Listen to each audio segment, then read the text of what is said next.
আজকে আমাদের সবজি হাট যথেষ্ট সবজি আমদানি হয়েছে, কিন্তু দুর্ভাগ্য আজ খরিদ্দার নেই। দেখেন পর্যাপ্ত ব্যবসায়িক গ্রামের লোকজন মাল নিয়ে এসেছে, কিন্তু বেচা কিনা নেই। সব জায়গাতেই শুধু ব্যবসায়িক বিক্রির জন্য এসেছে, ক্রেতার সংখ্যা খুবই কম। দেখতে পাচ্ছেন অবস্থাটা। এই দেখেন আমাদের আর এক ভাই দেখেন ভাব নিয়ে ঘুরতেছে, হাট করার সাথে খবর নেই। দেখতে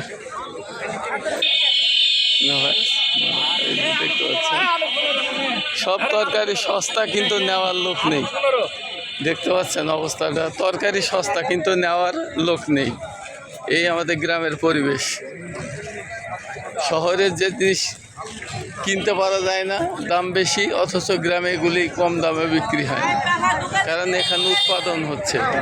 ধন্যবাদ আপনাদের সবাইকে।